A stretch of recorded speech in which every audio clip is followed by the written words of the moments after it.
Hello and welcome to this week's edition of Newsgram. We all want to live a long and happy life, don't we? Of course we do. And I hope that you will.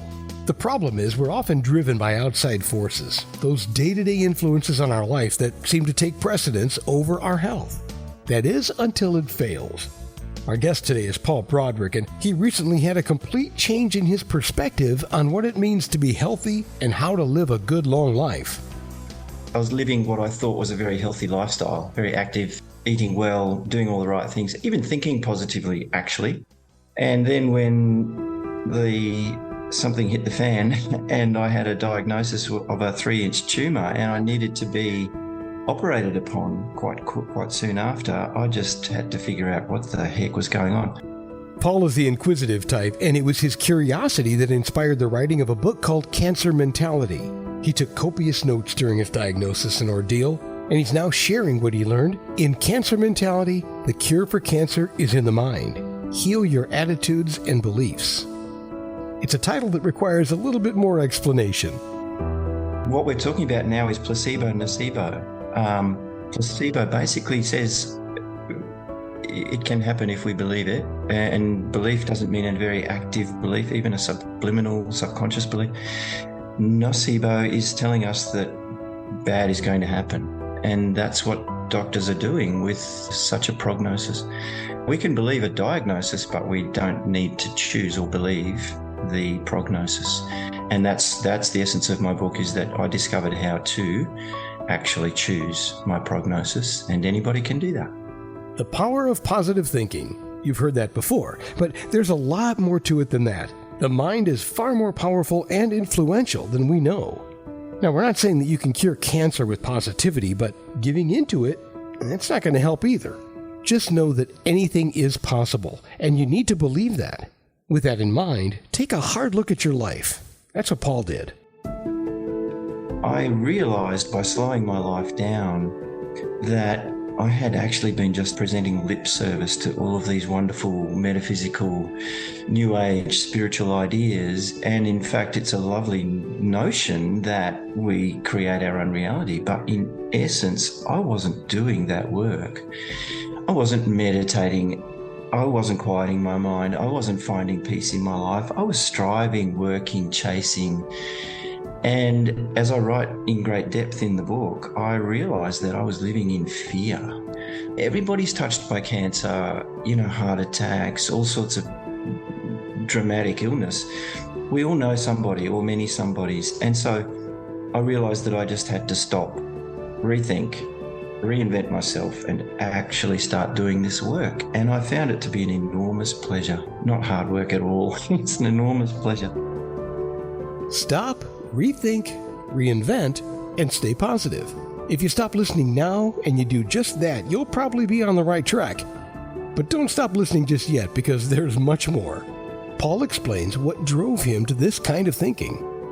As I healed, as my body repaired, I suppose, from the surgery, I was obviously off work. I took time out, and I really was searching for wholesome answers to this, because I asked the medical industry, I asked the surgeon, I asked the oncologist, I asked the dietitian, and they had nothing for lifestyle change for me. They had nothing to help me prevent this. And no disrespect to the medical industry, their trauma treatment is fantastic. I possibly wouldn't be here if it wasn't for that.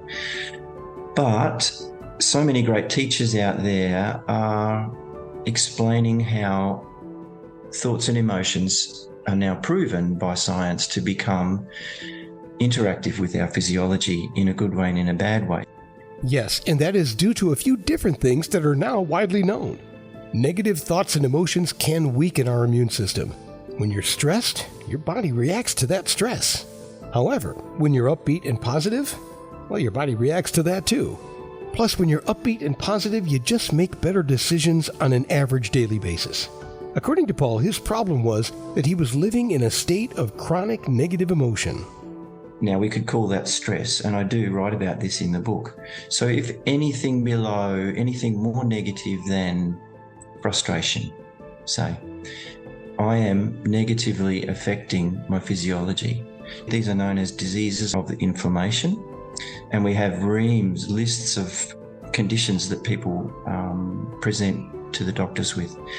Then if I'm able to switch that in any moment, instead of being annoyed or frustrated or angry or any negative emotion, whether it's momentary or chronically, if I can switch that to just a tiny few degrees in another direction, I'm allowing my body to repair. And it's natural. All of our bodies and our cells, each individual cell, it wants to live and grow. And when we get out of the way with our negative self-talk and our negative beliefs and our hatred and our dislike of this and that and judgment and criticism of all the things, then our body can naturally do what it naturally does. We could live much longer than we do. So is the glass half full or half empty? What kind of person are you? Cancer Mentality asks a number of other questions like, what role does stress play in our overall health? How can you look at wellness differently to reclaim control of your health? What are the pros and cons of chemotherapy? Why is it so important to have a peaceful mind, to understand beliefs, to practice gratitude, and to have positive thoughts? He also shares his firm belief that healing depends on the attitude you bring to whatever you're experiencing. At least that's what worked for him. I got out of the way. I realized that I could put into practice a few of the things that I already knew. I just looked at more detail of how to actually do that. And this book came about because I couldn't see anybody else translating these wonderful teachers and all of this information about how science is showing that our thoughts become physiological changes. Personally, I'm one of those people who really hates to take medicine. I just don't want to be a slave to a daily regimen of pills if I don't have to. Every time I break down and go to the doctor because of something that I just can't get rid of, I'm reminded that the thing that drove me there was stress-related. Maybe I've just been lucky in that sense, but our body really does have an amazing ability to heal itself under the right circumstances. Modern science is showing more and more how we can and should take charge of our health. I don't mean to sound all angelic or whatever about it, but it's such an awesome experience to realize that I don't need to be combative about the way I see the world. And it's nothing, our neighbours, our people in traffic, nothing needs to be argued against, fought against, conflicted. We can just free ourselves from all of it and not end up with cancer. He says our emotions and beliefs can create our reality, and they can influence our health. Do you believe that, or are you still a bit skeptical? Because you can follow Paul's progress and learn more about him by just visiting his website. It's paulbroderick.com. There you can get his book or just read an excerpt from it, or you can also send him an email, because I'm sure he'd love to hear from you. Look, I just know that it touches everybody. This material just touches people every time I talk about it. So I'm excited to be part of any individual's change.